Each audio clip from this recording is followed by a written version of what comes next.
Yeah, so apologies, I had a work meeting go long, so it's just the way life has been for me lately. But I'm excited to dive into 2.8 and get into Neurosis and Psychosis, which I think will be very exciting. I don't know, maybe. We've now moved out of the last handful. The last, I think, 3 weeks were spent on the last section as we went over the final synthesis, conjunction consummation. That was a lot. I've spent last night re-editing and finally catching up on all of that, and it was a lot to listen through. It was a lot to go through. But now we're able to move on a little bit. We're diving a bit more into Neurosis and Psychosis as we continue into the story of how the way that representations manifest within the realm of desire, the way that manifestations of such things play with us, fuck with us, destroy our desiring machines, and how they sort of work within our unconscious. Now, within this, we're going to be moving into the fifth paralogism, I believe, paralogism of the Afterward, if it gets to me. But that is all to come. With any luck, we'll actually get through the section today.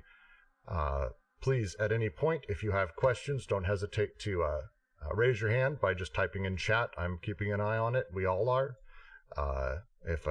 Also for those watching on YouTube, feel free. I'm also watching the chats and comments there, so feel free to say hi and say any other stuff you got going on. I think that'll be it, and I'm going to go ahead and dive in. So, we'll begin with Neurosis and Psychosis. In 1924, Freud proposed a simple criterion for distinguishing between neurosis and psychosis. In neurosis, the ego obeys the requirements of reality and stands ready to repress the drives of the id, whereas in psychosis, the ego is under the sway of the id, ready to break with reality. Freud's ideas often took quite some time before making their way into France. Not this one, however. That same year, Capres and Carret presented a case of schizophrenia with the delusion of doubles, where the patient manifested a strong hatred for her mother and an incestuous desire for her father, but under conditions of reality loss where the parents were lived as false parents or doubles. From this they drew the illustration that the inverse relationship, the illustration of the inverse relationship. In neurosis, the object function of reality is preserved, but on condition that the causal complex be repressed. In psychosis, the complex invades consciousness and becomes its object, at the price of a repression that now bears on reality itself or the function of the real. Doubtless, Freud was merely insisting on the schematic character of the distinction, for the rupture is also found in neurosis with the return of the repressed, hysterical amnesia, obsessional cancellation, while in psychosis, a regaining of reality appears along with the delirious reconstruction. The fact remains that Freud never dropped this simple distinction, and it seems important that, following an original path, Freud encounters again an idea dear to traditional psychiatry, that madness is fundamentally linked to a loss of reality. Thus, there is a convergence with the psychiatric elaboration of the notions of dissociation and autism, hence the reason, perhaps, for the rapid diffusion that the Freudian account enjoyed. Very quick thing I want to make sure I note on, because we had this discussion last time and I just want to nip it in the bud. Autism here is not, the medical terms used here are not the medical terms as we may know them in common modern parlance. Autism and dissociation, they have some similarities in terms of like how they're sort of used, but autism here is catatonia, effectively, as far as we discussed last time. Please tell me if I'm wrong on any of that, but it's a little bit different than what we tend to sort of consider autism today, at least as a broad spectrum sort of diagnosis. I'm going to ask what anyone sees as the point of this paragraph. What is he trying to convey? I have some ideas on this. Ken? I feel like Ken wants to say something, but he's going to type instead. He's on a business and pleasure call. Ah, of course. He's always working. All right, so I'll throw out some thoughts on this paragraph. The opening here is talking about how we view neurosis and psychosis from a psychoanalytic perspective. On the one side, they talk early on about Freud saying that, just to say very clearly, in neurosis, the ego obeys the requirements of reality and stands ready to repress the drives of the id. Neurotic is a person who absolutely is attached within reality and is sort of within that and able to have sort of, that's the space they live in, and they're basically repressing their neurotic tendencies, the id, the drives underneath them. The other direction is psychosis, where the ego is fully under sway of the id, ready to break with reality. This switch, they then talk about, very quickly moved on to France, where the illustration of the inverse relationship. In neurosis, the object function of reality is preserved, but on condition the causal complex be repressed. A neurotic in this case is one that has the complex.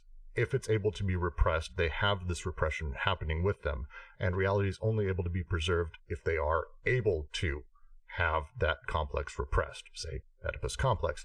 In psychosis, the complex invades consciousness and becomes its object. The complex becomes essentially reality to them, the price of a repression that bears on reality itself. Now repression is actually about reality. They're repressing reality in favor of the complex. This is what causes psychosis, according to Capgras and Corrett. It's a very specific sort of juxtaposition they're setting up for what is to come as we start discussing how Oedipus plays a role within neurosis and psychosis, and then also how the neurotic and the psychotic play possibly within a slightly different mentality if we were to break this down in a schizoanalytic way, which we will be doing. This is just the first paragraph. That's my breakdown of it, if anyone agrees or disagrees. This is what happens when Twin Peaks enters the chat. Right, everybody goes silent. But I like where you're off to. I'm reading a little bit differently in the sense that we're talking about. So they're talking about how Freud. This seems to get into Freud's use of like the reality and the pleasure principle, right? Where the id works with the pleasure principle, right? So we're talking about desire and source of desire, going all the way back to 1.1, right? What a mistake to have said the id. And we're talking about how there's the pleasure principle is there for the Freudian schema, and how the id works with that, but how the ego works through the reality principle, right? So the id will put forward a drive, right? And the ego's got to use the reality principle to kind of direct that, right? So this makes you a neurotic because you can at least do something about your drives, right? In a certain sense of speaking, right? Because they're talking about consciousness here. Whereas for the psychotic, right, the ego goes with the drives. So where I see Oedipus coming in here, right, because we've talked about desire as the production of the real here, right? And so this is interesting, as what they seem to be pointing out here is the production of the real is going to be, in a sense, the states for Oedipus, as I'm reading this, because when Oedipus enters this, right, like it sounds like the id doesn't start Oedipalized here, but with Oedipus we kind of have more so like the conditions of pleasure and reality that Oedipus is going to work through, or rather work with here.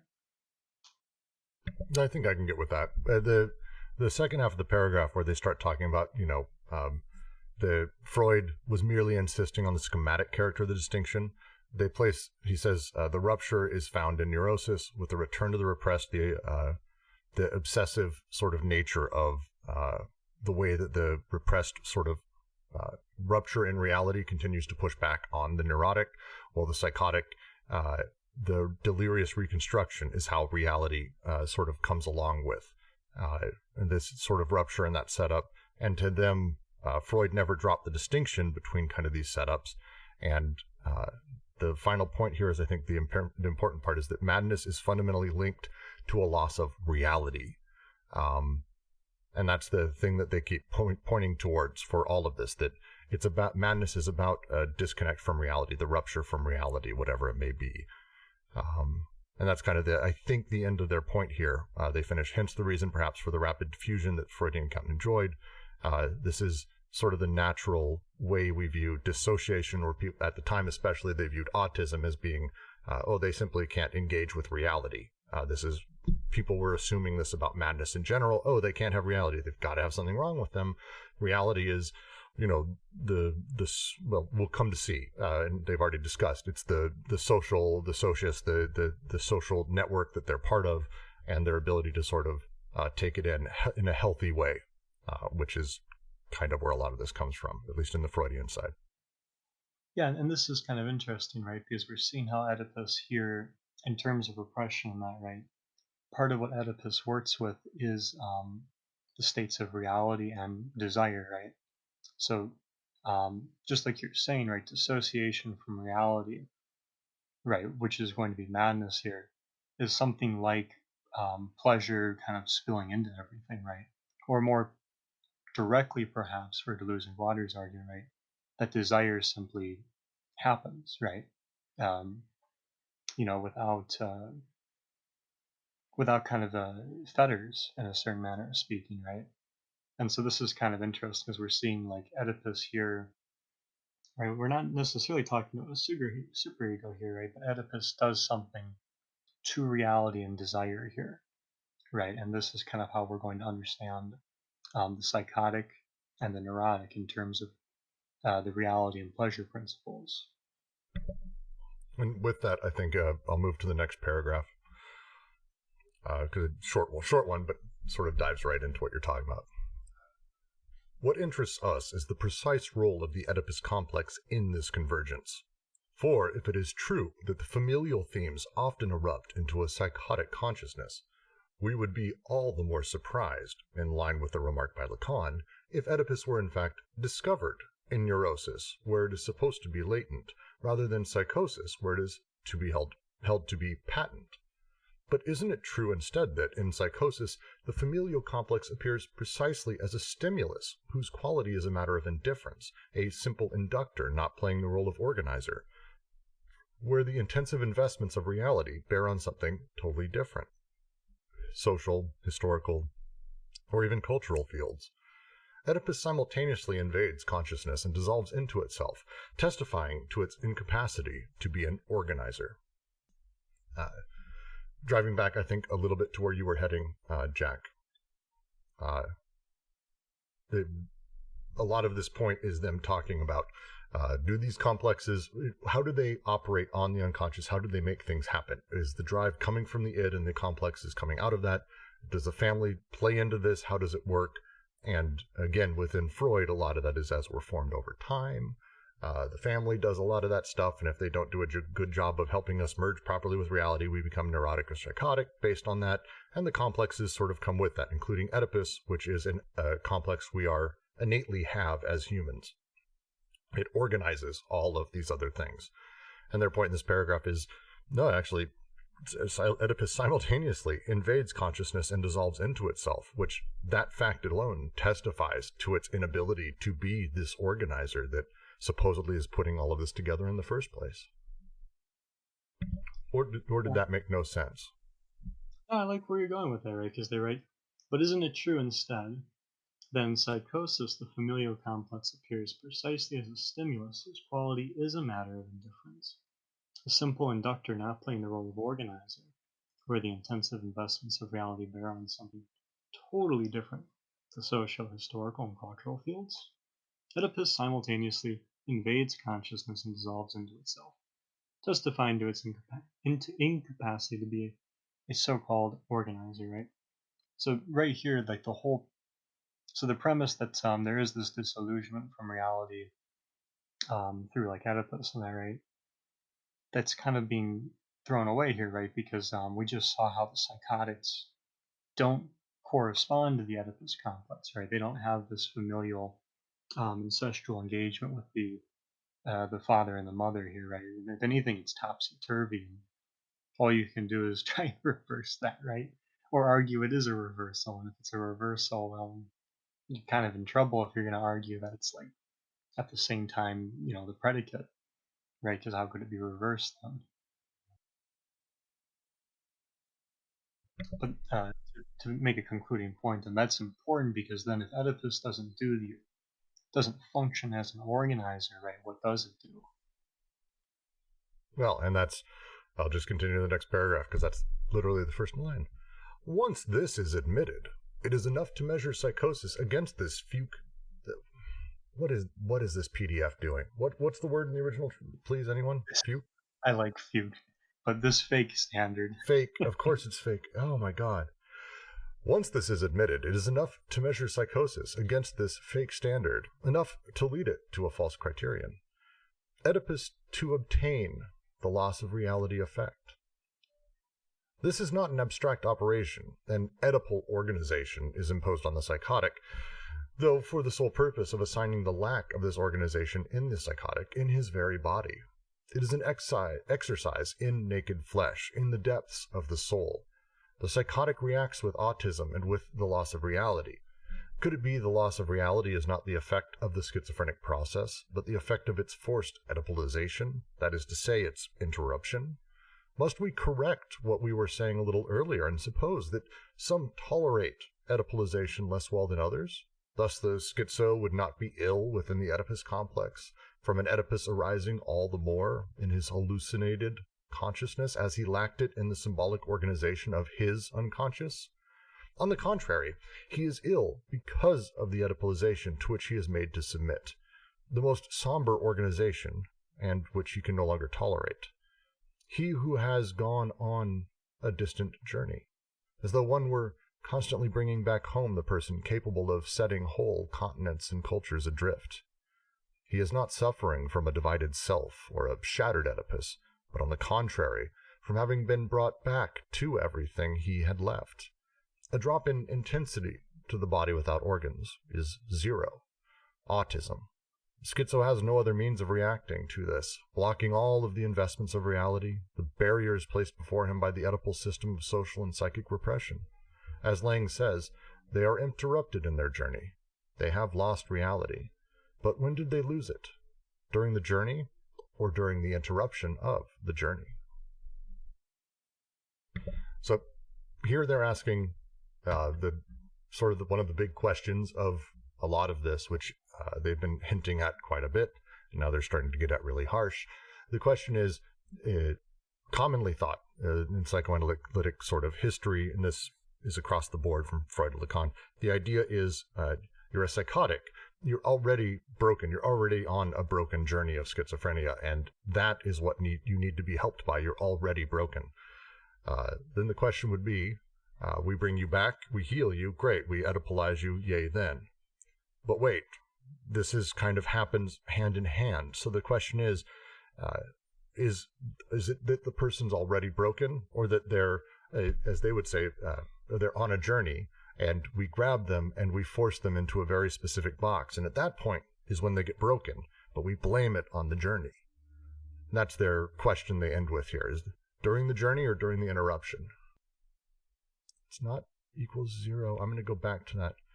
A drop in intensity of the body without organs equals, it's O, Michael? I think the way I read that, at least, is when they talk earlier in this book and also later in 1,000 Plateaus, they talk about like the 0 intensity body, the body without organs, with its like purely mechanistic automatic responses to things. Like, it's not incapable, but like all the stimulus the body without organs received is reacted to in like a machinic, engineered, automatic function. It has no like intensity in and of itself. So like I that's what I read here when they're talking about a drop in intensity to the body without organs equals 0. Okay, maybe it's a translation too, but on my book it's definitely an O, like it's round. So. Well, it may be. I mean, they have a lot of I do believe their intention here is to mean what Ben said. They may be trying to be clever about it, where the intensity of the body without organs is O, oof, egg, 0. Yeah, it's also the first letter of organ, so maybe it's a pun here. Yeah, and also autism sounds like it's starting with an O. Yeah, the big deal here is the phrase they have here, the whole thing, and it's a thing that they've referenced elsewhere, so I can be fairly confident in, I think, what they're trying to get at, which is that having been brought from everything back to everything he had left, the intensities of the body without organs are earned via the intensities of experience, the actual lived realities and connections that a person has had. A schizo would have that as well. So they would be going out and connecting on their, like, out on a walk, seeing the trees and everything, all of that. But then we pull them back and we say, oh, no, everything you left behind, this other thing, the zero, the before experience, you get to lose all of that intensity, and now you go to this, and that's to them the catatonia. I'm going to start saying catatonia instead of autism, but that's the realm they're playing in here. So it's the schizo has no other means of reacting to this, blocking all of his investments of reality, the barriers placed before him. It's the natural reaction to this is to just drop to zero. Heat death. Heat death is the word I use for it. The lack of intensity at all, no movement, just there. Reminds me of Superman. But yeah, I think that's pretty much it, because, right, so the question being, what does Oedipus do? Well, maybe it doesn't organize the desire, right, especially if it's dissolving in consciousness, right? Right, because it's not feeling conscious. So it seems what it does is it affects the schizophrenic processes by kind of damming them. Not in the sense of hell, but damming like a beaver dams, right? So you're seeing desire here kind of reacting to perimeters being established, right? So I'll continue.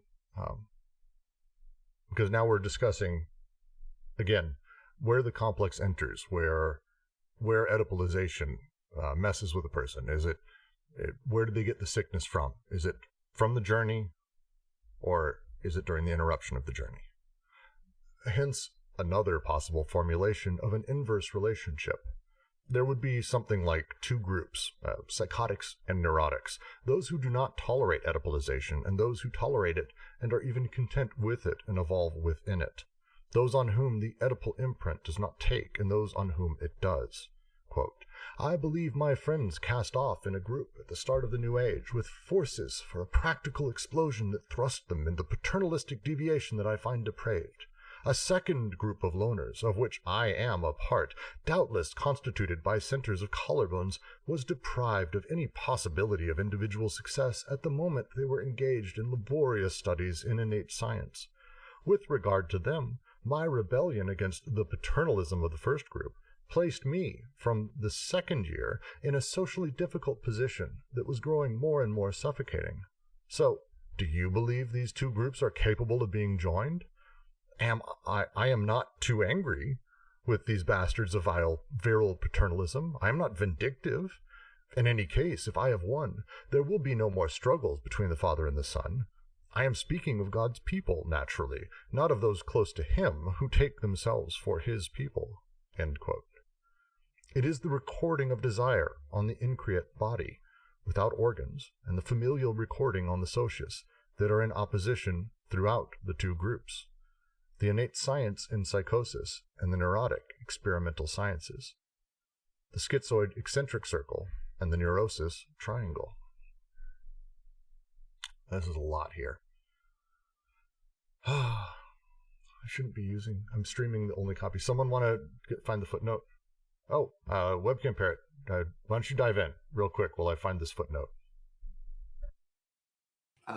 Well, I just thought it was interesting that in an earlier section, they talked about the Oedipus with respect to a certain way of doing psychoanalysis as the thing that induces but does not do the organization.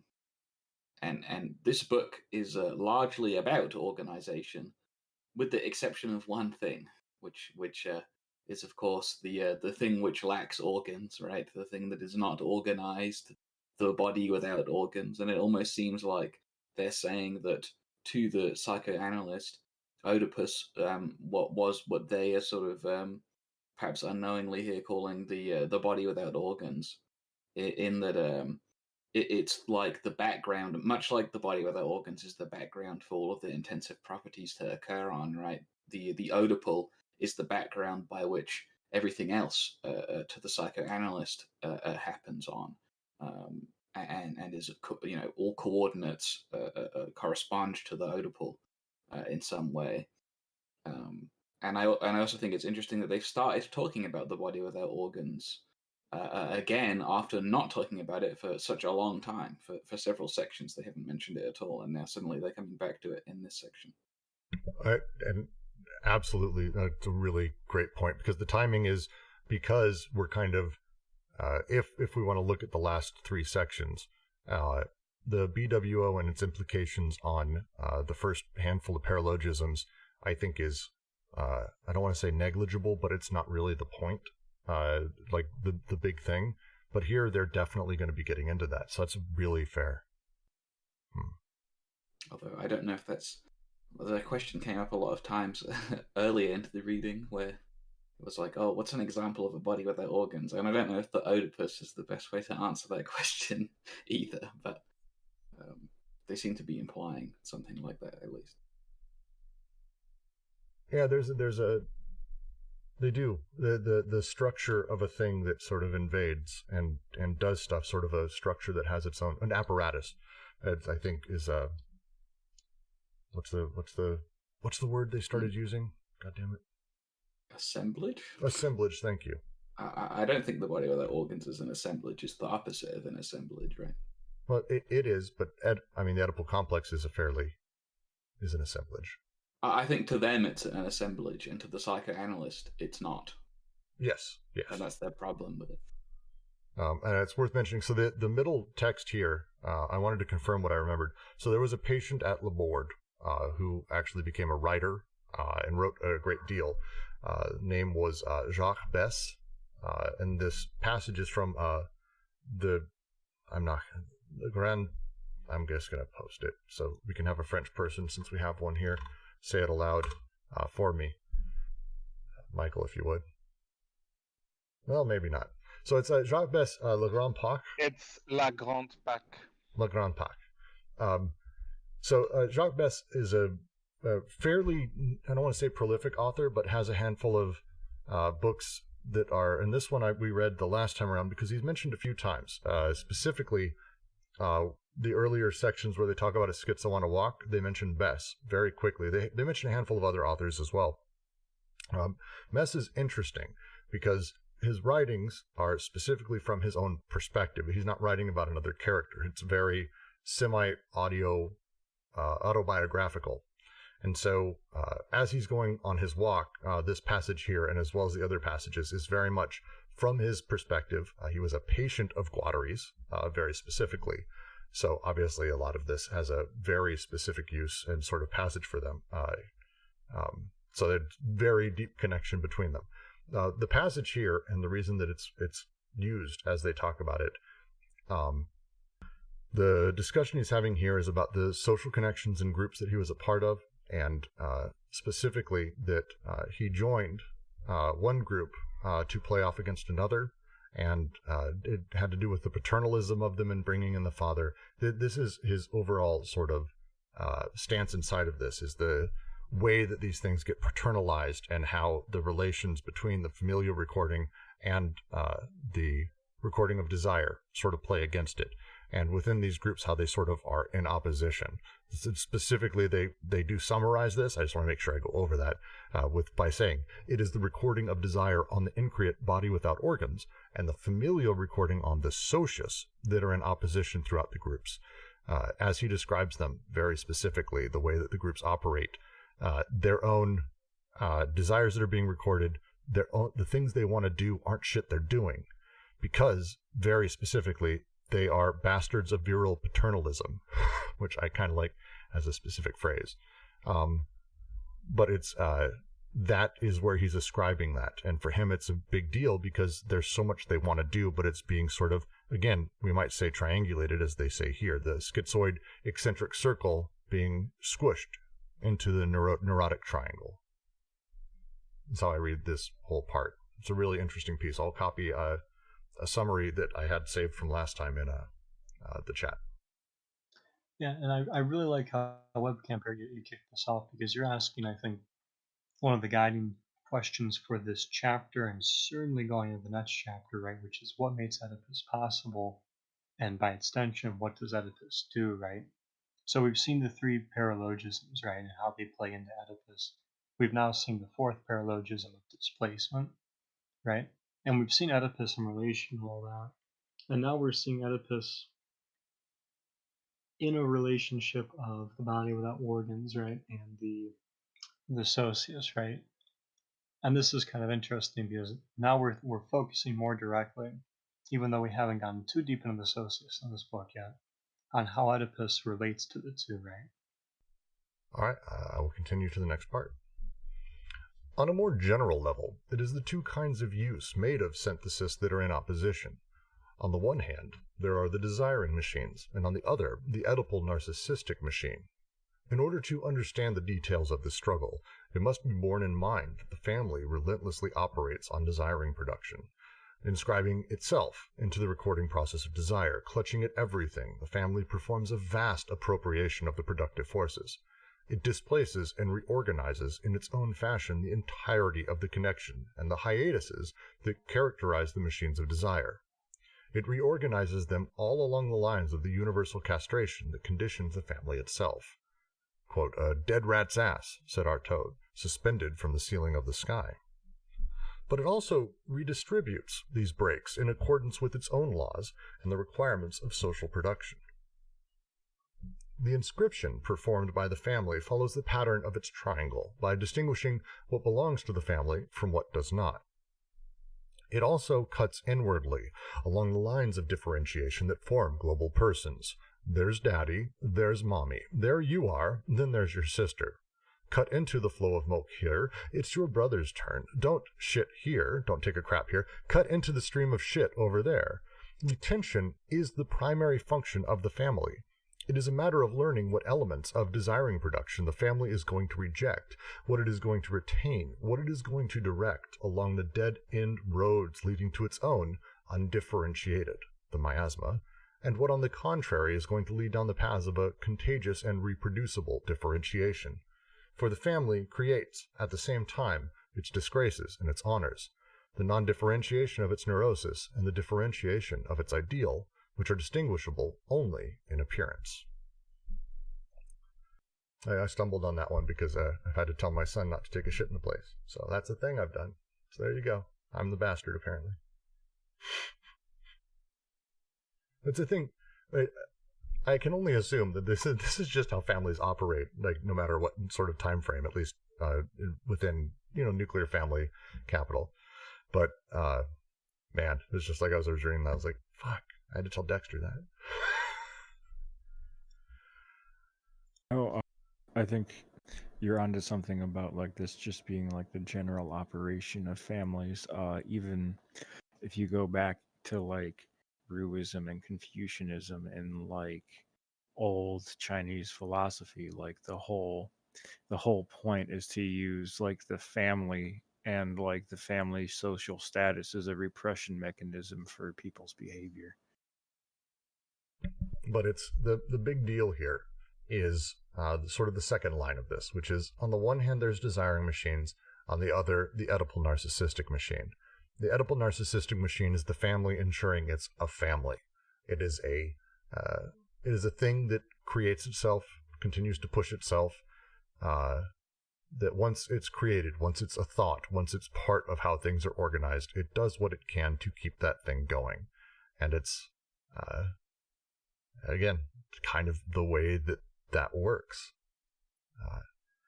Retention is the primary function of the family. It is a matter of learning what elements of desiring production the family is going to reject, what it is going to retain, what it is going to direct along the dead-end roads leading to its own undifferentiated, and what, on the contrary, it is going to lead down the paths of a contagious and reproducible differentiation. That is essentially how the assemblage works. That's what assemblages do. That's it. And this is the early part of assemblage, basically. Families reject some things, they allow others, they encourage other behaviors and incentivize their own replication and continuation. Just like when I told Dexter not to shit where he shit, or when your son looks up at you and goes, "I'm a cat," and that's a problem, by the way. Just if you ever have kids, don't your kid ever does that, and he's 2.5, he's taking a shit somewhere. But these things sort of just become, are you being a good enough parent? Are you being a right dad? Are you placing the right restrictions on him? And the societal pressure on you as a parent to do that is difficult in and of itself. But again, this is their conversation they're having, is the syntheses are in opposition. Dexter's desiring machines are doing what they're doing, and they're always going to do what they do.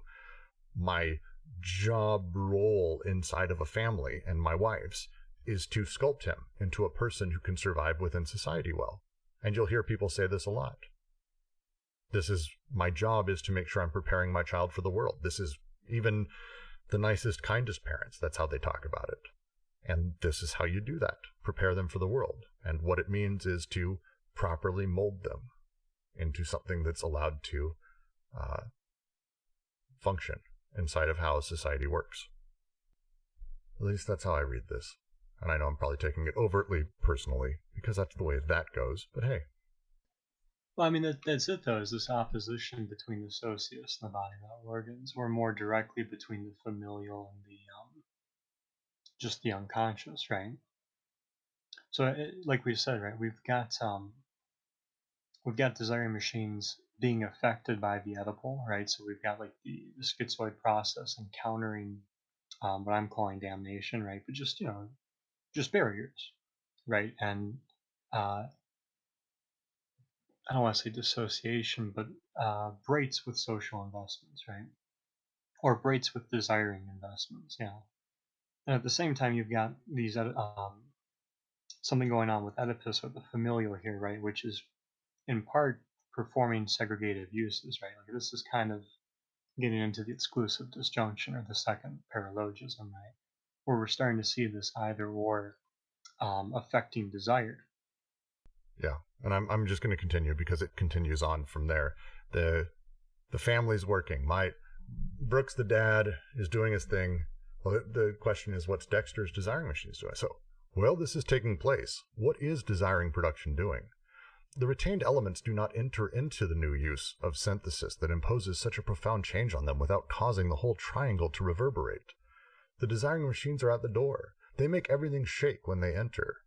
Moreover, what does not enter causes perhaps even more vibrations to be felt.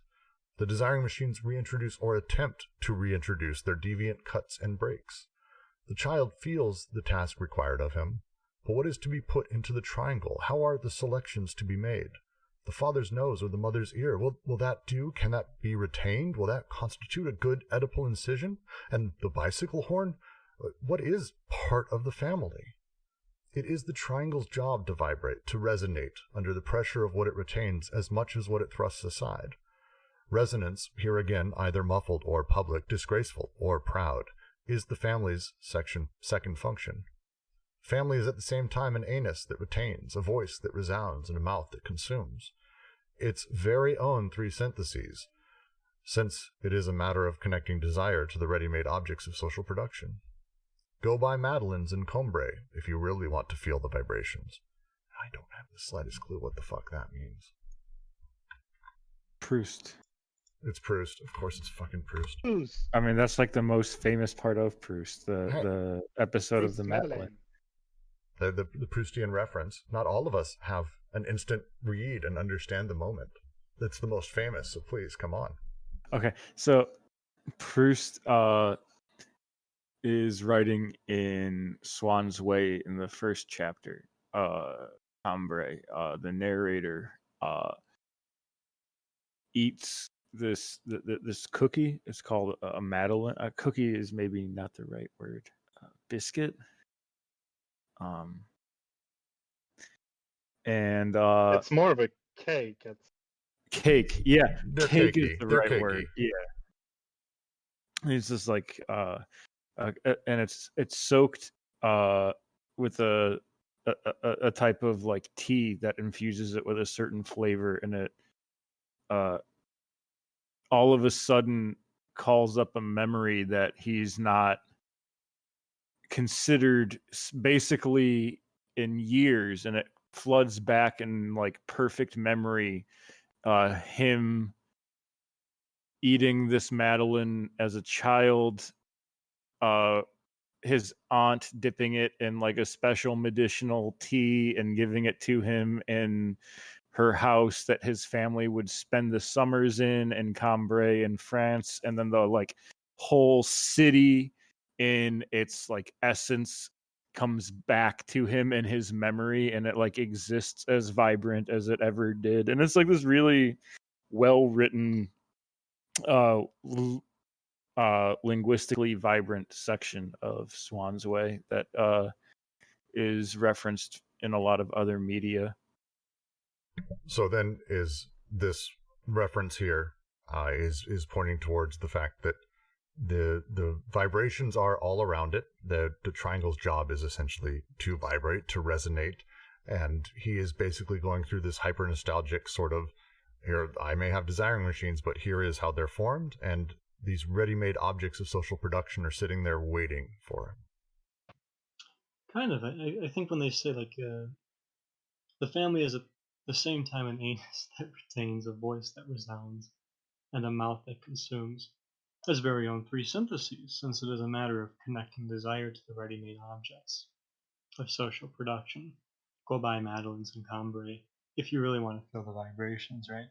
So there's something happening here where desiring production is getting linked with social production, right? And that in of itself gives us three syntheses, right? Or we're seeing three syntheses used to do this connective work. Yeah, I think the whole, there's like the main project in Search of Lost Time is sort of like the delineation and definition and sort of experience of time and losing time and wasting time and regaining time and finding time in its essence. But a secondary project throughout the series of novels is like sort of how do these social elements and processes and aspects interplay with each other to create people's personal lives. There's the Dreyfus affair, which rocks through France and divides communities and establishes new alliances along social lines against family lines, and World War One, and so like I think so like Cambrai, the city itself is a ready-made social object full of other ready-made social interactions, is also kind of like a point he might be making. That makes sense. I like that. And to your point about resonance, Brooks, we're getting at the point of like, why does it resonate, right? You know, what causes the, or what are the conditions for this familial triangle to do this resonation, right? And part of that seems to be this selective process, right? Because we have to understand here too. Let me see here. Desiring machines reintroduce or attempt to reintroduce their deviant cuts and breaks. But what is to be put into the triangle? How are the selections made? What is part of the family? It is the triangle's job to vibrate, to resonate under the pressure of what it retains as much as what it thrusts aside. So this point about resonance, right? There have to be exclusions here for this resonance, or rather there have to be exclusions and inclusions in the triangle for the resonance to take place, it seems to me. Right, so we're talking about these linkages, and with that we're talking about how the familial does do this retention, right, this kind of holding within the triangle, but it also pushes things outside of the triangle, right, or that is to say the demarcation comes with things outside that triangle, like we saw with the social investments earlier. Or I shouldn't say the desiring investments earlier. All right. I'm going to move on to the next part. We now come to the realization that the simple opposition between these two groups is inadequate. An opposition that would allow one to define neurosis as an intra-Oedipal disorder and psychosis as an extra-Oedipal escape. It is not even enough to state that the two groups are capable of being joined. Rather, it is the possibility of discriminating directly between the two that creates difficulty. How can we distinguish between the pressure that familial reproduction exercises on desiring production and the pressure that desiring production exercises on familial reproduction? The Oedipal triangle vibrates and trembles, but is this in terms of the hold over the machines of desire that it constantly guarantees itself, or in terms of these machines that escape the Oedipal imprint and cause the triangle to release its grip? Where does the resonance of the triangle reach its limit? A familial romance expresses an effort to save the Oedipal genealogy, but it also expresses a free thrust of non-Oedipal genealogy. Fantasies are never pregnant forms, but border on frontier phenomena ready to cross over to one side or the other. In short, Oedipus is strictly undecidable. It can be found everywhere all the more readily for being undecidable, and, in this sense, it is correct to say that Oedipus is strictly good for nothing. The thing that's interesting here, I'm going to try to take a crack at this, because there's a lot said here, and it's one of the paragraphs I definitely have trouble with, because it sounds like, to me, that they're saying essentially, because there's no way for us to say whether or not desiring machines actually produce Oedipus, or if the familial reproduction pushes down and creates Oedipus within desire, that standoff, and there's no way to sort of ever solve that, naturally makes Oedipus sort of this thing that becomes quickly undecidable.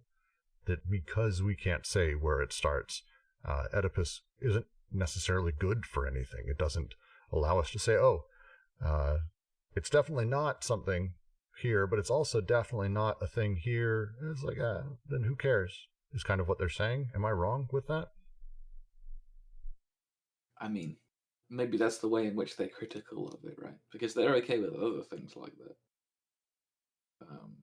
But I think to the extent that they're critical is that it's treated like it is that way, but it's actually the other way. As in, some would like to think that it doesn't make a statement on whether something is good or bad, but then is frequently used as such.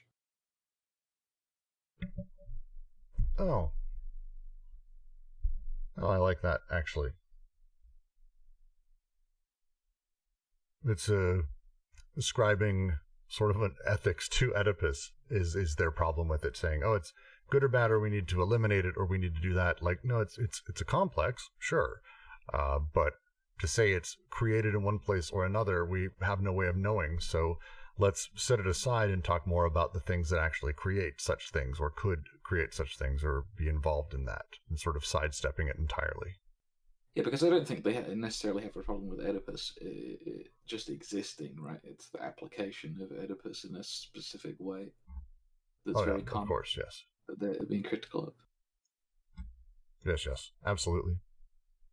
It may be called anti-Oedipus, but they're actually not against Oedipus as a thing. They're against Oedipus as a determinate thing, and the structure that we've given it and the power we've given it within how it forms us. Maybe anti-Oedipalization would be a better title. Yeah, anti-Oedipalization is probably a better one for sure.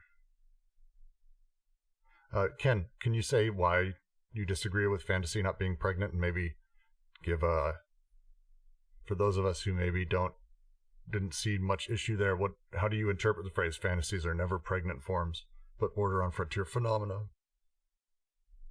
All right, cool. Well, we'll give you a second to get in the other room.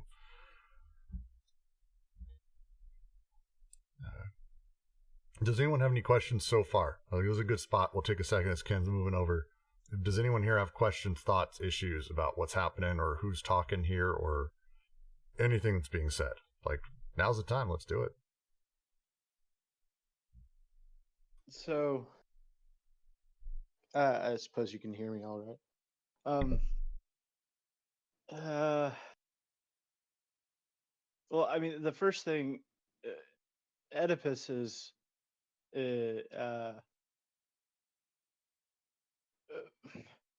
makes being in existence all one thing, and that's the failure not to be. So under the guise of Oedipus and psychoanalysis, and this is like going back to Freud's idea of like specific idea of the death drive being the return to in organic state or whatever, that being is a fundamental failure of non-being. And I don't know, that's sort of a difficult thing to introject and work with. So that's one thing. But the thing on fantasy not being pregnant, maybe I'm just not reading it right, but I mean, you can have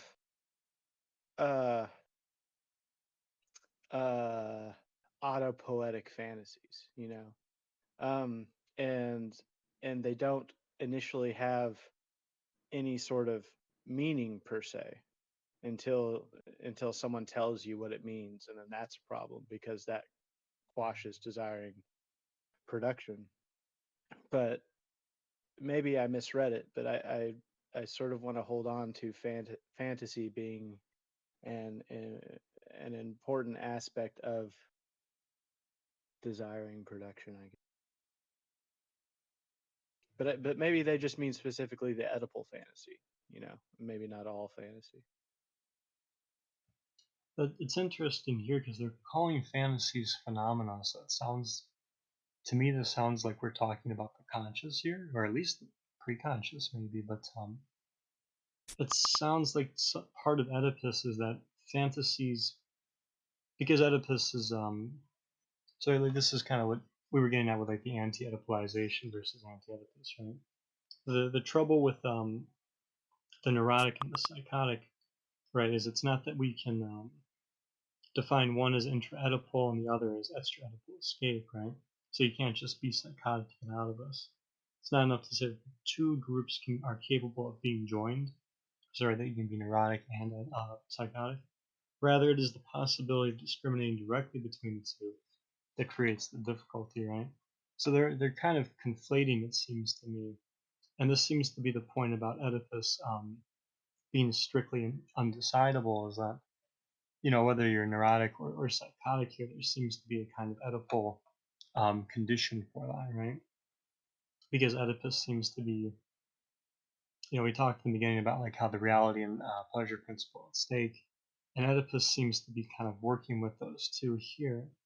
And so I guess like fantasy, what's happening to it is in relation to this Oedipal sort of confluence, right? Fantasy seems to be something happening at like at least pre-conscious or conscious level, right? So it's not something that the unconscious seems to be producing here directly. It seems to be something that is pushing into consciousness, and therefore, right, like Oedipus is, as we conclude here, right, Oedipus is good for nothing here. So any pregnancy wouldn't, you know, what are you going to do with that in terms of Oedipus, right? It doesn't pregnate anything. Yeah, I would want to de-Oedipalize fantasy there first, because to make it more coherent, the psychoanalytic view is the idea that, and I think maybe Freud said this somewhere, maybe not, that, you know, it's sort of like the way a crystal lattice breaks.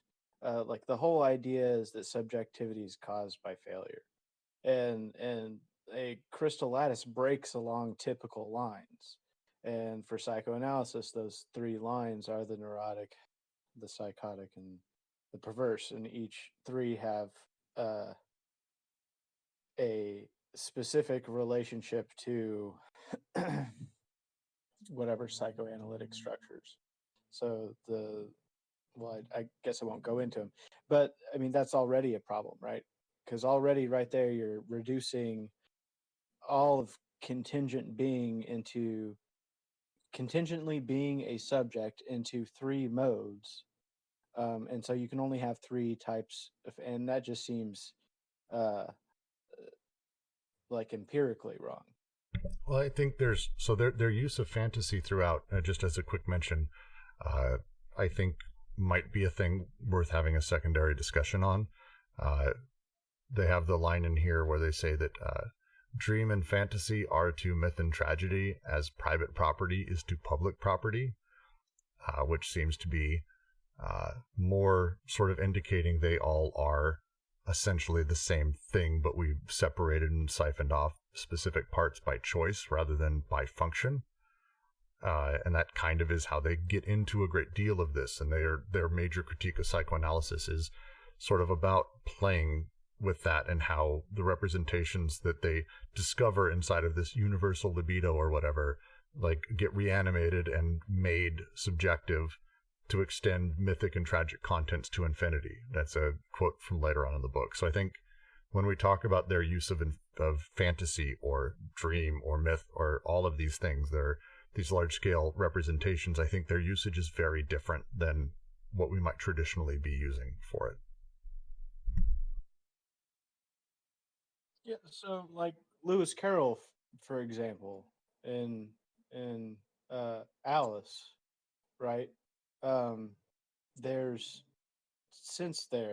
all sorts of weird ways to go. You aren't funneled into 3 ways of being produced as a subject, like insofar as the unconscious produces subjectivity.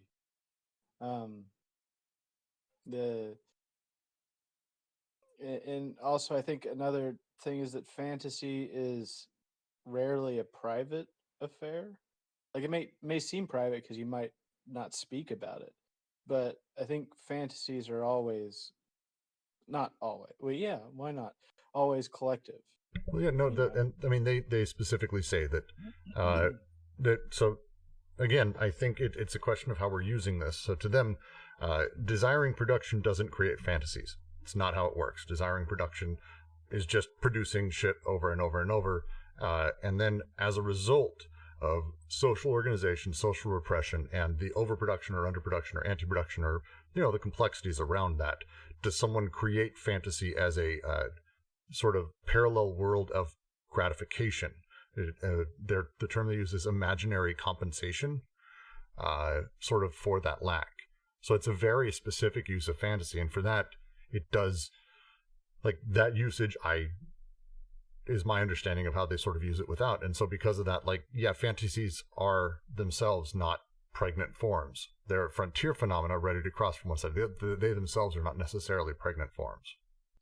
This would be worth going back into chapter 2, section 2, where they go into fantasy a little bit more directly there. For instance, they write, and this is page 63 in the Penguin, in this respect, Klosowski has convincingly shown the inverse relationship that pulls the fantasy in 2 directions, as the economic law establishes perversions in the so-called psychic exchanges, or as the psychic exchanges, on the contrary, promote a subversion of the law. They go on, the 2 kinds of fantasy, or rather the 2 regimes, are therefore distinguished according to whether the social production of so-called goods imposes its rule on desire through the intermediary of an ego, whose fictional unity is guaranteed by the goods themselves, or whether the desiring production of affects imposes its rule on institutions whose elements are no longer anything but drives. So the point being that there is a little bit more discussion of fantasy, and I even see a little bit on repression going on. Around pages 62, maybe 64 in chapter 2, section 2. I forgot to mention earlier, for more on autism, chapter 1, section 4 goes into that, and their engagement with autism as part of schizophrenia more directly. But Ken, I think we'll have to have this discussion, because I think we're using fantasy differently, and it's worth us having this chat for sure, because I want to make sure I'm understanding it for sure. I want to make sure I'm understanding the proper usage of this within, like, their oeuvre. So can I put a pen in it for a little bit and continue to the next paragraph? Is that okay? All right. Let us turn to the beautiful story of Gerard de Nerval. He wants Aurélie, his fondest love, to be the same as Adrienne, the little girl of his childhood. He perceives them as identical, and Aurélie and Adrienne, both in one, are his mother. Will it be said that the identification as a perceptual identity is here a sign of psychosis? One then encounters the criterion of reality, The complex invades the psychotic consciousness only at the price of a rupture with the real, whereas in neurosis, the identity remains that of the unconscious representations and does not compromise perception.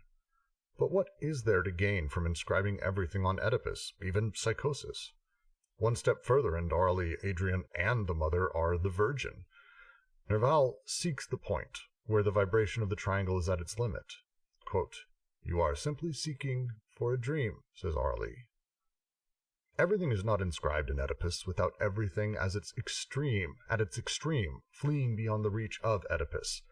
These identifications were not identifications with persons from the viewpoint of perception, but identifications of names with regions of intensity that provide the impetus toward other, still more intense regions, stimuli of one sort or another that set in motion another journey altogether, stases that prepare for other breakthroughs, other movements, where the mother is no longer encountered but the Virgin and God.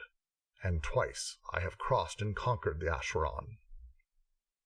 Thus, the schizo will accept the reduction of everything to the mother, since it is of no importance whatsoever. He is sure to be able to make everything rise again from the mother, and to keep for his own secret use all the virgins that had been placed there. Oh no, what's the real translation, Michael? Is it the "and twice I have crossed"? No, so yeah, it's just El Desdicado. He says, in El Desdicado, it says, "I have crossed 3 times the Acheron." Well, that's different than twice. So I'm confused at why they translated 3 times in twice. Maybe it's number of feet in the poetry in English. Maybe, I don't know. Oh, whatever. That's weird. That's a weird one. French numbers are tricky. I mean, 1, 2, 3, you never know. I mean, fuck, I'm already lost.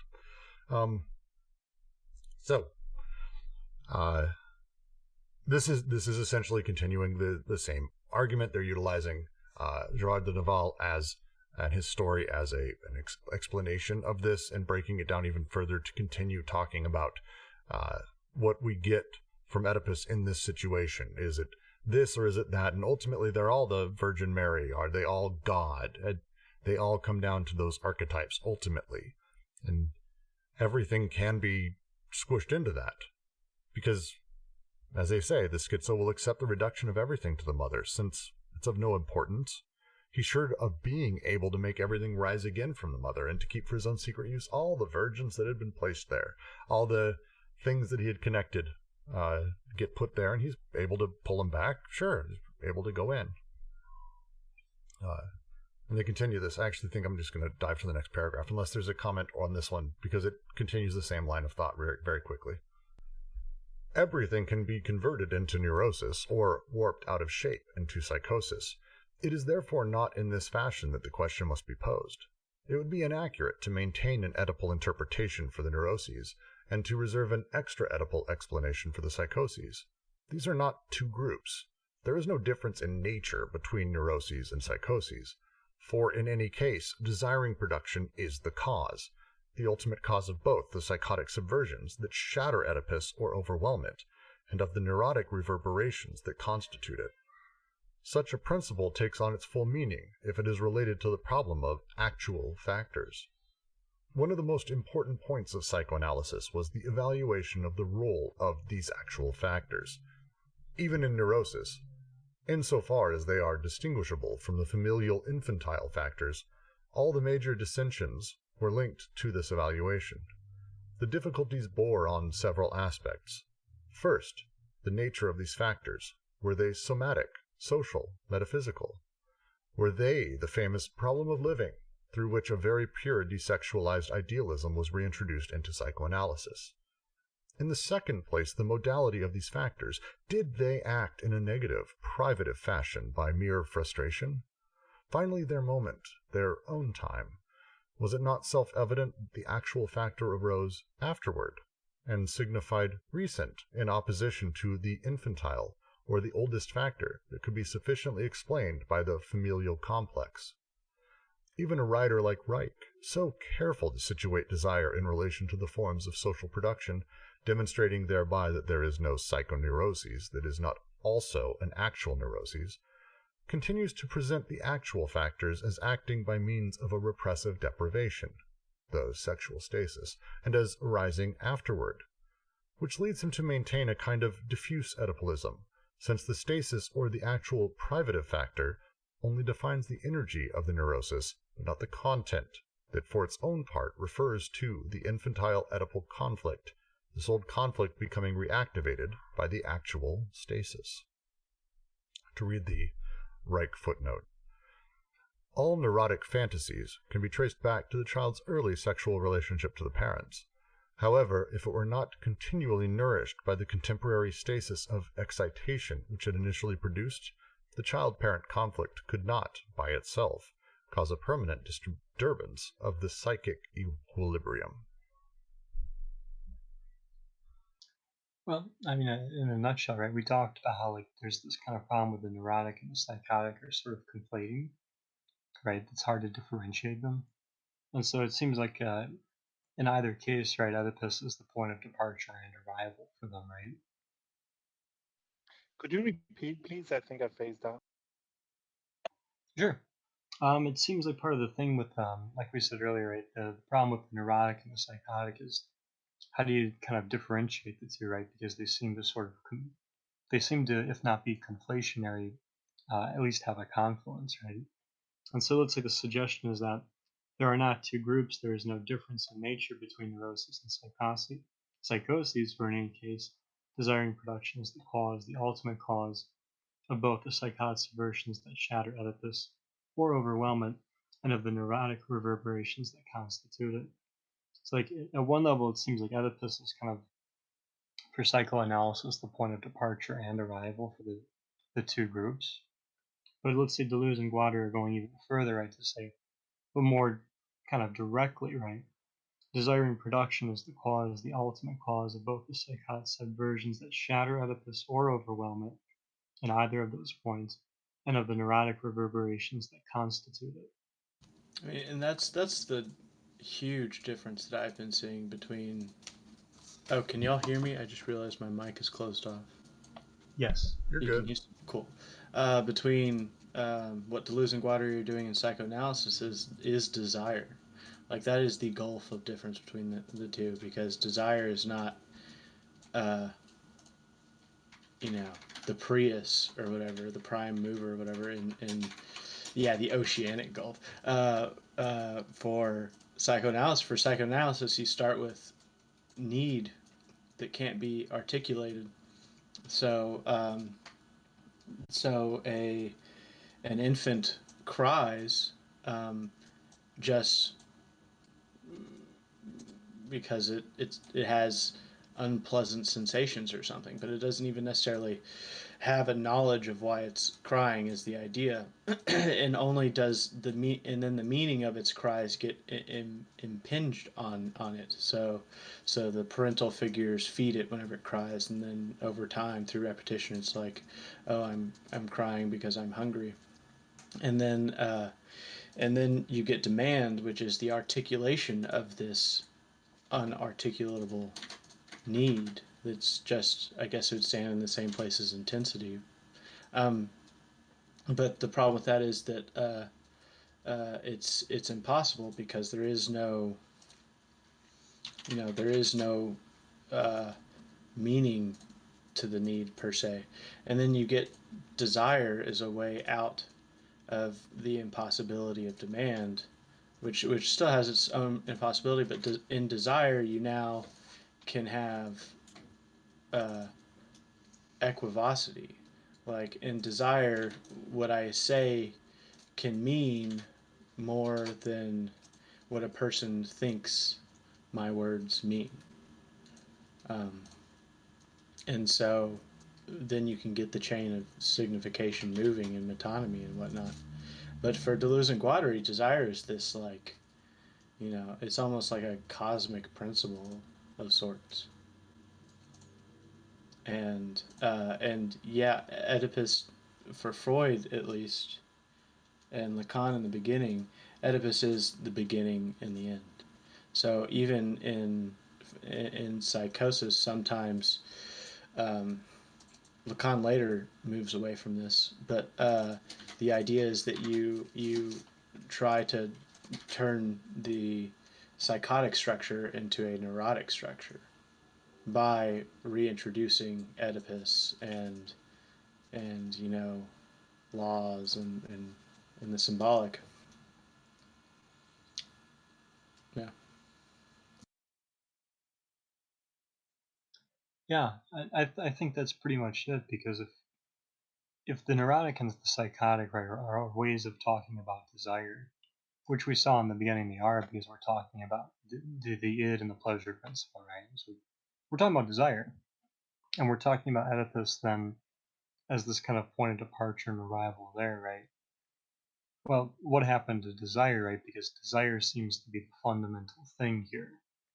And so to your point, right, is it a question of is it this question of this reverberation in the triangle and that, right, and creating the conditions for this triangulation for there to be desire? Or isn't desire already happening without any of this, right? And therefore when these structures interact with desire, whether it's neurotic or psychotic, as we're saying, doesn't desire, since it's already there, do something to them, right? Yeah, I mean, I think insofar as we're born into some sort of nuclear family type culture, your desire gets Oedipalized to a certain extent. That triangulation is there, but I think that it's an obvious notion that adolescents then try to get outside of the daddy, mommy, me, in rebellion, and the psychoanalytic practice actually isn't so bad, because they're really against this kind of interpretation that attributes a single meaning to the so-called analysand's words. Like, they want their interpretation to be ambiguous, so any number of directions can be taken. But then the next move is to bring them right back into that triangulation, to say that, like, all their whatever fantasies, in this way of speaking, reverberate back to daddy, mommy, me, and that all your troubles have to do with childhood memories that Freud ends up saying might not exist in the first place. So little column A, little column B, it sounds like it's hard to not start in Oedipus, insofar as that's how our culture, society, whatever, is structured. But to be able to get out of Oedipus, I think, is, I don't want to say a natural thing, but it seems to be attempted everywhere. But only insofar as we become, tamed so-called animals, that we get brought back into Oedipus. And the funny thing about that is that, this symbolic order thing actually makes you more aggressive and more all of these other things. So it doesn't actually tame you. It makes you enjoy more, and it produces almost the perfect capitalist subject in that way. Love it. All right. I'm now going to move to the next paragraph. Good convo. I just want to make sure we keep moving.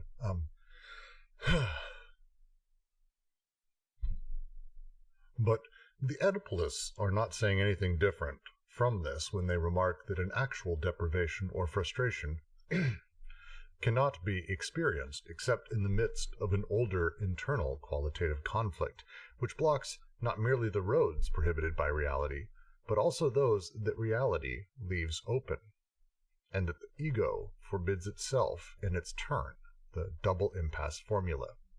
Quote, could one find examples illustrating the diagram of actual neuroses in the prisoner or the concentration camp victim or the worker harassed by work? It is not certain that they would furnish a large quota, our systematic tendency is not to accept the evident iniquities of reality without taking stock of them, without trying to disclose in what sense the disorder of the world is manifested in, the subjective disorder, even if it is, with the passing of time, inscribed within more or less irreversible structures." End quote. We understand this sentence, but can't help finding its tone disturbing. The following choice is imposed upon us. Either the actual factor is conceived in a totally exterior privative fashion, which is an impossibility, or it descends into an internal qualitative conflict that is necessarily understood in relation to Oedipus.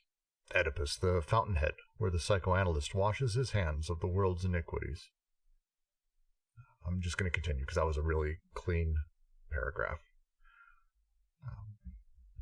In an altogether different direction, if we consider the idealist deviations of psychoanalysis, we see in them an interesting attempt at giving the actual factors a status other than ulterior or privative. This came about as two concerns were found to be linking in an apparent paradox. For example, in Jung, the concern for curtailing the interminable cure by addressing oneself to the present or actual state of the disorder, and the concern for going back further than Oedipus, even further than the pre-Oedipal, for going much further back, as if what was most actual was also the most primary, the shortest, the furthest removed. Jung presents his archetypes as actual factors that extend in fact beyond the familial images in the transference, as well as being archaic factors, infinitely older and from an order of time which is not that of the infantile factors themselves. But nothing has been gained thereby, since the actual factor ceases to be privative only provided it enjoys the rights of the ideal, and does not cease to be an afterward, except by becoming a beyond, which must be signified anagogically by Oedipus, instead of depending on it analytically. This necessarily results in the reintroduction of the afterward in the temporal difference, as the astonishing distribution proposed by Jung attests. For the young, whose problems concern the family and love, Freud's method, and for those less young, whose problems have to do with social adaptation, Adler, and Jung for the adults and the old people, whose problems have to do with the ideal. And we have seen what remains common to Freud and Jung. The unconscious was always measured against myths, and not against the units of production, although the measuring is done in two contrary directions. But what does it matter, after all, if morality or religion find an analytical and regressive meaning in Oedipus, or if Oedipus finds an anagogical or prospective meaning in morality and religion? Real quick, because I know Ken's going to want the citation there. That what they're referring to is Carl Jung's Contributions to Analytical Psychology, 1948, chapters 1 through 4, and page 345. So chapters 1 through 4 plus one standalone page. Yeah, I mean, I know where that's from. So that's from his Stages of Life in Volume 8 essay, and then the first couple essays into Volume 7. And it's, I mean, they're decent critiques, you know. His Stages, I actually really just don't like his Stages of Life essay at all, and I don't agree with him on how he sees that, you know, first half of life this, second half of life this. It sounds like nonsense to me. And then so what Jung was trying to do in Volume 7 was to sort of mix together Freud and Adler. So he was working with both the will to power and the Eros principle. That's what he was doing there. The ideal thing is a little is a little misrepresenting, though, because, I mean, if the archetype is an ideal, then, you know, it would be the full scale of the spectrum. so you'd have to include like every quality of a certain in this case, a mythological motif. So for the wise old man, you'd also have to, not only wisdom, but you'd also have to include like crotchetiness and being a man who abuses his power and sort of manipulates manipulates his students and stuff like that. So I don't know how ideal the archetype actually is. And even then, that's the archetypal image. So he draws a difference between this irrepresentable psychoid sphere and then the archetype as such. And the psychoid archetype actually reminds me of the body without organs. But I'll leave that there. I think by the capital I idea, they're trying to say like there's like the capital A archetype versus the archetype. So like the suggestion would be that like there's an archetype that's maybe it's like a form or perhaps it's like a noumena here, and then there's like the archetypes that are just kind of sort of emanated from that. Yeah, so like a really terrible one is like the creation of Joseph Campbell, right? With his hero, how every story is the hero myth, and then he sort of idolizes that. Jung doesn't do that, that's garbage. Jung suggests that insofar as you mime the hero, you're becoming a flat collective figure, and you're going to be sacrificed at some point. So I don't hate Campbell, but he did some damage. I'm not. Did you hear that, Brooks? No, what? Shh.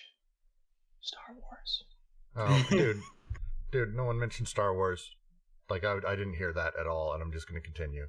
I'm not a fan of the Campbell. It's a long story. It's fine. We're moving past Star Wars. God damn it, Jack. To the next paragraph.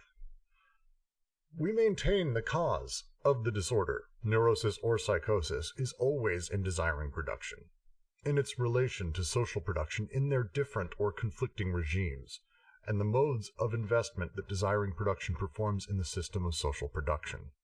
The actual factor is desiring production, insofar as it is caught up in this relationship, this conflict, and these modalities. Nor is this factor either ulterior or privative. Being constitutive of the full life of desire, it is contemporary with the most tender age, and it accompanies this life with every step. It does not arise after Oedipus. It is in no way presupposes an Oedipal organization, nor a pre-Oedipal organization. On the contrary, it is Oedipus that depends on desiring production, either as stimulus of one form or another, a simple inductor through which the anedipal organization of desiring production is formed, beginning with early childhood, or as an effect of the psychic and social repression imposed on desiring production by social reproduction by means of the family. The term actual is not used because it designates what is most recent, but because it would be opposed to former or infantile. It is used in terms of its difference with respect to virtual. And it is the Oedipus complex that is virtual, either inasmuch as it must be actualized in a neurotic formation as a derived effect of the actual factor, or inasmuch as it is dismembered and dissolved in a psychotic formation as the direct effect of this same factor. It is indeed in this sense that the idea of the afterward seemed to us to be a final paralogism in psychoanalytic theory and practice. Active, desiring production, in its very process, invests from the beginning a constellation of somatic, social, and metaphysical relations that do not follow after Oedipal psychological relations, but that on the contrary will be applied to the underlying Oedipal constellation defined by reaction, or else will exclude this constellation from the field of investment constituting their activity. Undecidable, virtual, reactive, or reactional, such is Oedipus. It is only a reactional formation that results from a reaction to desiring production. It is a serious mistake to consider this formation in isolation, abstractly, independently of the actual factor that coexists with it and to which it reacts. I'll dive in. There, he's back. This middle one I want to reread. It is Oedipus that depends on desiring production, either as stimulus of one form or another, a simple inductor through which the anatopical organization of desiring production is formed, beginning with early childhood, or as an effect of the psychic and social repression imposed on desiring production by social reproduction by means of the family. Okay. If we jump back and we start going back to all we've talked about with desiring production and how it forms and how it works through the syntheses and how it's produced and how it operates, all of that stuff that's happening, the connections and disconnections, the desiring machines, everything that's going on, all the desire that's being produced, Oedipus depends on that to be created. Oedipus doesn't exist prior to that. The material that creates Oedipus, the stuff that makes Oedipus a thing, which we'll get into in a second because there's a whole fight we're about to have about virtual and actual. I know we've done it before. Just stay here with this part. Desiring production basically creates all of that. Now, it's either that it stimulates, it's the inductor through which the anatopical organization of desiring production is formed, which happens with early childhood, or it's an effect of the social and psychic repression imposed on desiring production by the social reproduction by means of the family. The difference in regimes, the larger, giant social regime, the molar, and the family and all of that, it pushing down on desiring machines. That's the other way it gets formed.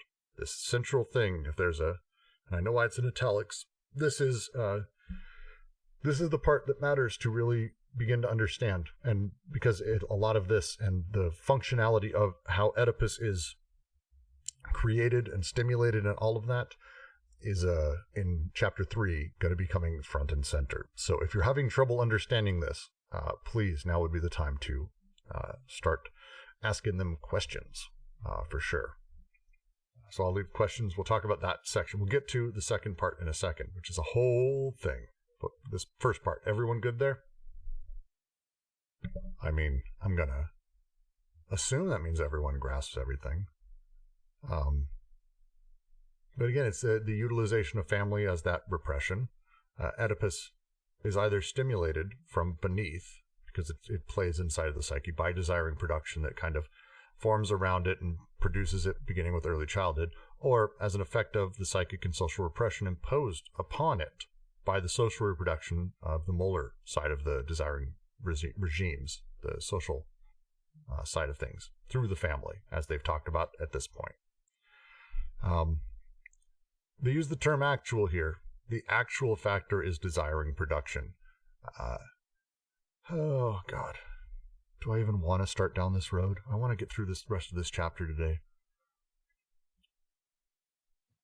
Let's just keep it in the confines of this, then, because if I follow this, what they're basically trying to argue is like, so if you take Oedipus to be point of departure and arrival, then, well, of course, desire is going to begin and end with Oedipus, right? Or, and this is how I think the retrospection works, right? Because so that's what it was. Well, it had to be Oedipus, right? Because that's where, like, okay, reality and pleasure principle, so it's going to start and move toward Oedipus, right?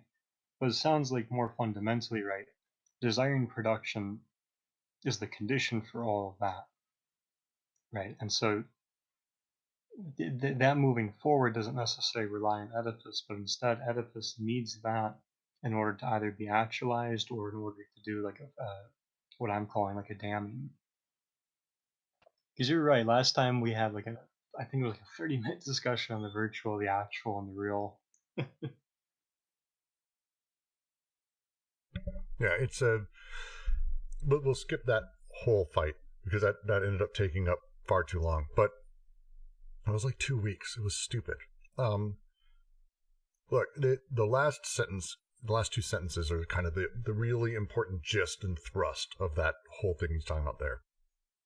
Oedipus is only a reactional formation, a formation that results from a reaction to desiring production. Again, the formation previously, commonly in psychoanalytic thought, even Lacanian thought, it is not a reactional formation. It is prescriptive formation. It's there. It is a thing. It is itself its own formation, and things form within it or react with it. They are being very clear here. This is a reactional formation. Desiring production makes it, stimulates it, and sets it up, or social factors come in and pressure from the top to create it. It reacts. It is not actually the thing that desiring production is made of, or the natural shape of it. As they say, they continue, it is a serious mistake to consider this formation in isolation, abstractly independently of the actual factor that coexists with it and to which it reacts. Which is also, that is a bit of a, and Ken's in here, you can tell me if I'm wrong, that's a poke at Lacan for sure, because he does very much sort of do that. And a lot of people have done this, where they pull the Oedipalization as a concept sort of out of things and talk about it in a vacuum. And that is the thing they're talking about, that you're now describing the thing without the things that make it up or stimulate it or create it.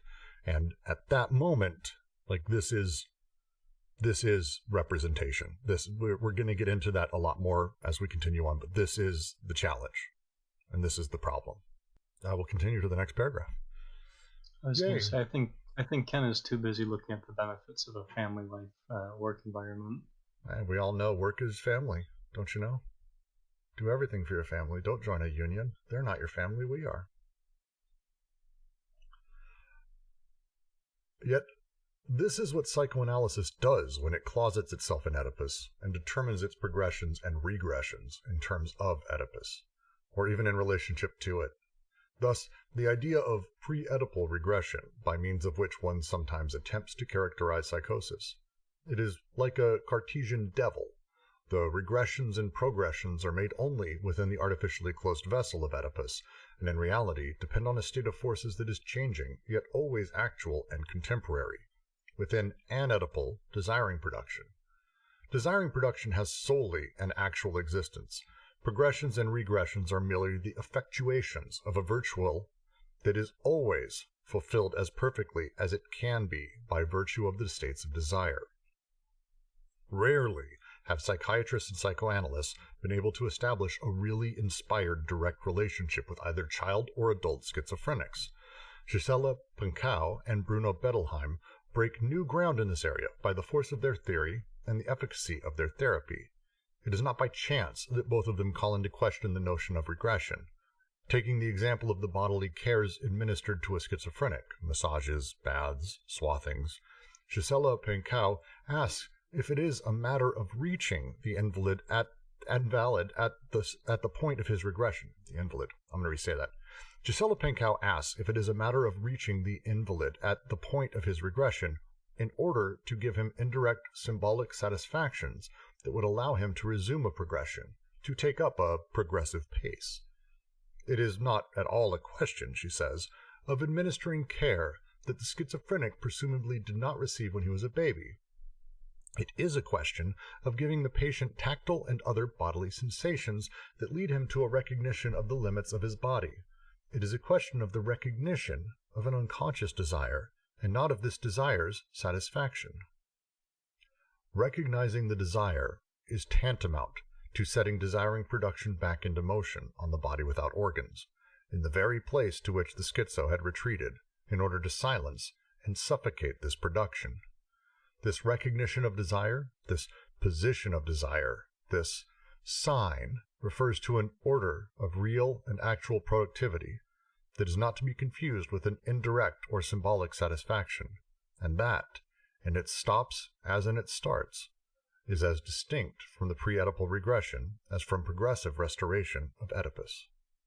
I'm going to just quote you there, Ken. The pre-Oedipal is a fantasy that justifies the Oedipal. Yes, this is they talk about that. It's a great way to put it. They talk about it a bunch inside of this section, but also before, the way that it sort of becomes the thing we create other things around in order to continue to prove its existence as if it is in a vacuum.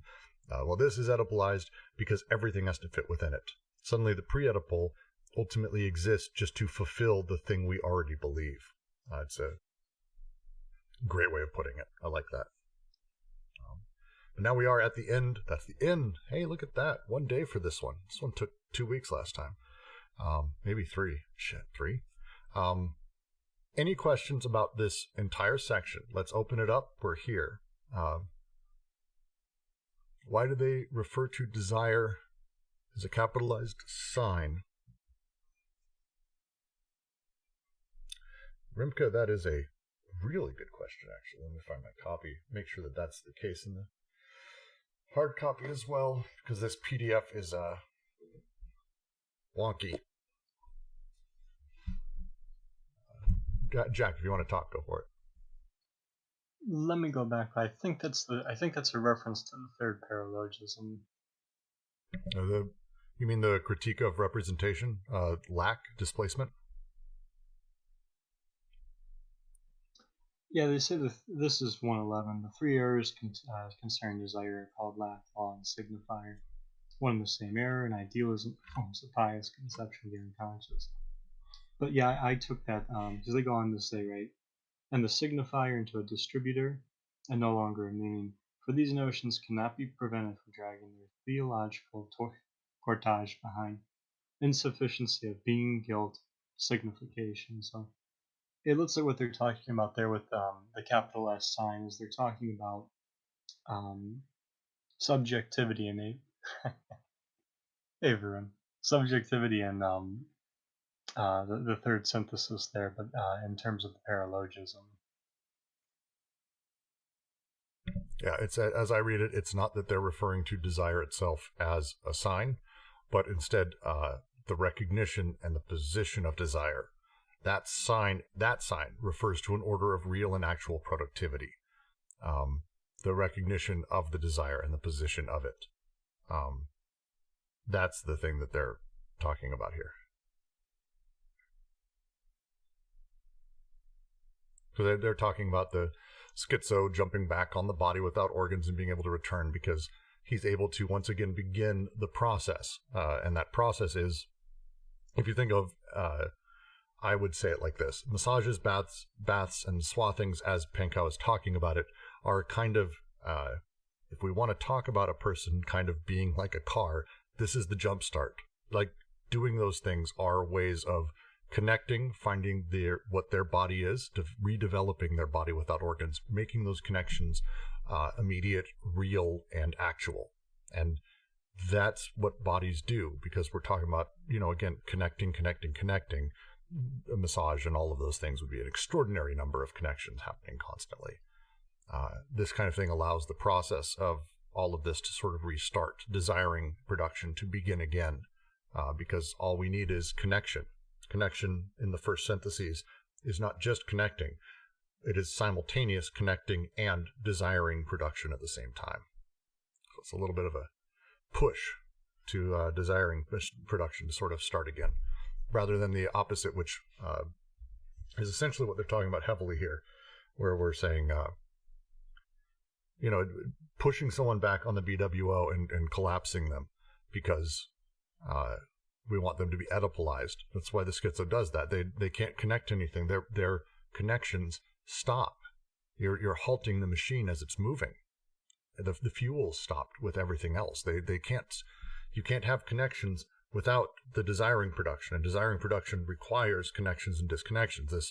This is, they're not like, I would say that they're symbiotic, but that's assuming that they're two things. They're not. It's an immediate, intense, singular of both of them. And so when you basically are putting them inside of Oedipalization, or any of us really, you're basically defining how we can connect. And as soon as you start defining that, like, connections aren't really happening anymore.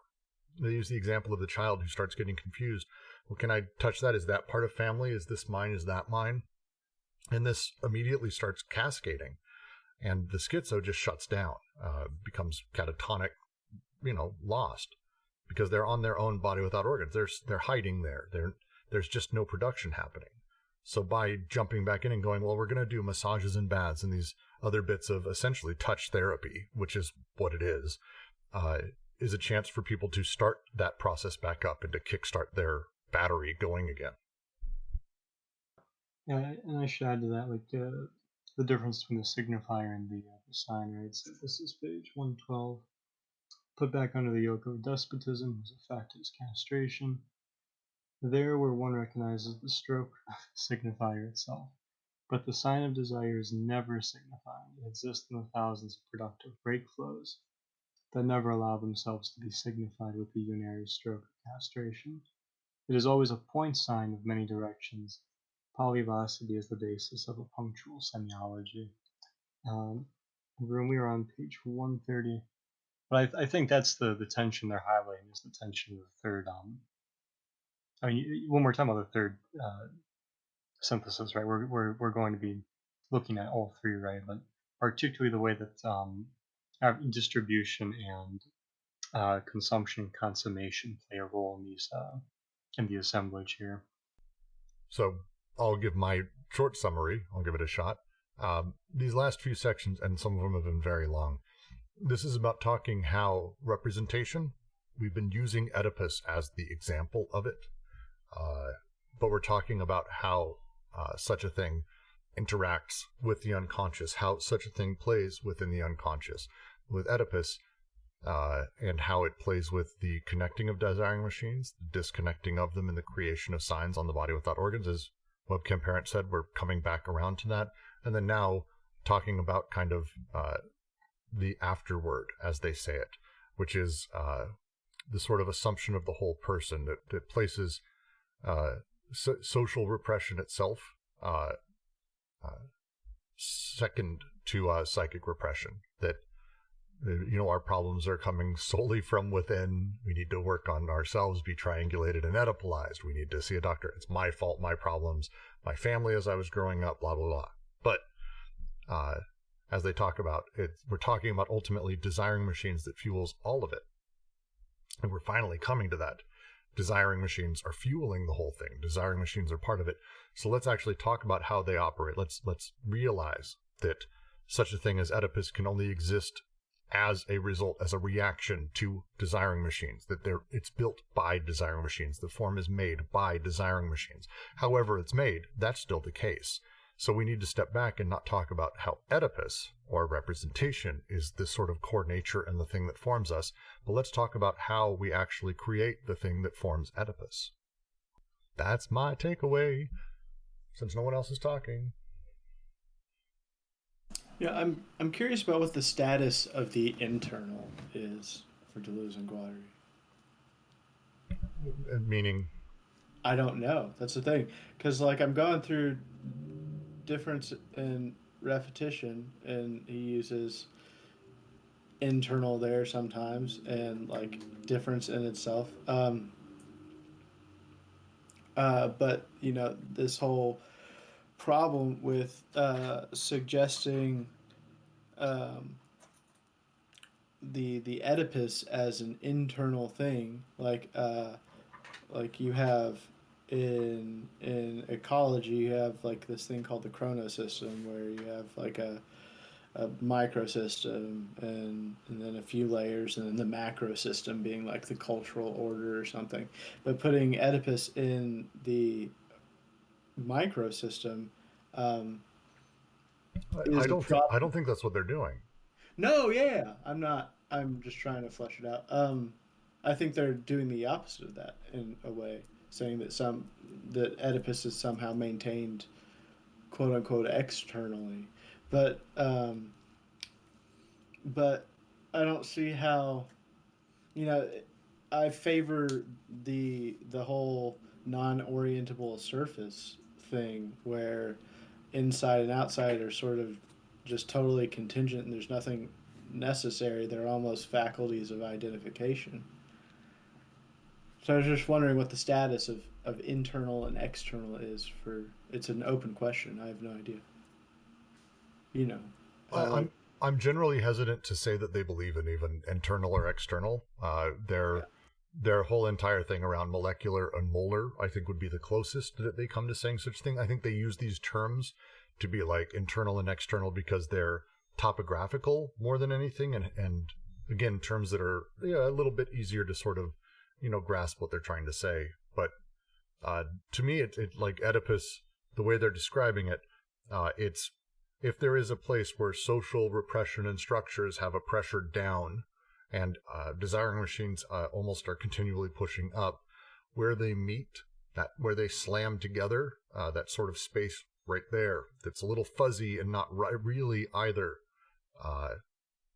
molar or molecular, that's where the formation of Oedipus starts being made by the combination of my family that is sort of molding me, society that is molding me, my desires pointing upwards, and the generalized incentivizations of the way I'm being raised and all of that. Yeah, I think it's going to depend there because the molar molecular is one way of distinguishing two regimes, right? Just like social production and desiring production are two ways of distinguishing regimes. But if you mean it in like the personal and the collective sense, like the way I think about it is because they have a point where they say like it's, I believe they say something to the effect of, obviously the personal and conscious is insufficient, but so too is the collective, right? Because I think what they try to argue is that desire flows with the unconscious as they're conceiving it, right? Desire moves in and out of what we would want to call personal, collective, unconscious, right? So you're always in a collective, you're always in like a collective assemblage, is modern way to call it, right?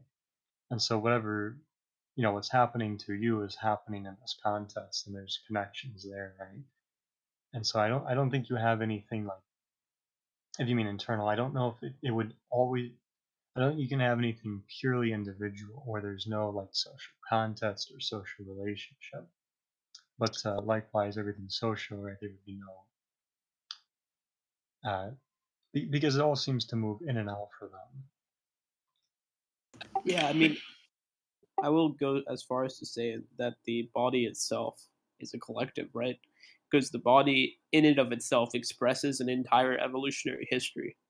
And you can sort of see Deleuze's vulgarized Leibnizianism in this, but in that expression of an entire history, it's already a collective body as well, despite just being, on our sort of sensible level, one collective body. But in the depths, it's going to be just this mass process involving many other things. So the problem there is a vulgar Leibnizianism is a Newtonian calculus rather. See, this is what I mean. No one should listen to what you're saying. That's the best joke I'll tell all week. And we'll get into the difficulty with using a term like individuals inside of something like this is we aren't there yet. We aren't talking yet about, like, we've only had the conception and talk a little bit about the creation of the subject and how it works within different people. Saying that things are different between individuals, absolutely. Like, there's a reality to that in terms of treatment, for example, in terms of, there's a lot of that. The question of whether something is shared or not between individuals starts getting into that, okay, there's a larger chat to have with all of that, with the implications sort of across multiple books from Deleuze and Guattari and multiple bits of reading from a lot of people. I'm more hesitant to say we should dive into that right now. It's a great question, though. Like, it's getting really at the core of what they're talking about here, which is, again, the ego, which is naturally, the Freudian way. The ego is made, the triangle, the ego, id, and superego. And everyone just naturally needs to learn, that they shouldn't fuck their mom because they really want to. They also want to kill their dad. They need to learn not to do that. They need to learn these things because they already have this pre-designed set of desires. And they're like, no, desire is powering that. Can we talk about desire and realize that formation was actually something that's made after desire's already been produced? And if that's the case, we need to step away from the idea that Oedipus is a thing, that the pre-Oedipal is like a real thing, that we need to actually talk about how these things function and how it all works. And they're like, get really to the material realities of psychiatry. Yeah, guilty on all three? All right, cool. Well, with that, I'm going to Go ahead and close out the recording. I should have probably closed it out before I had that ramble just now. Thank all of you for joining. As always, phenomenal discussions. It's always exciting to have, and I thank all of you for coming every week. Next week, we will be diving into The Process, which is 2.9, which starts to get into a little bit further of what we were talking about here today, which is great. So thank all of you for joining us, and I look forward to it. Bye-bye.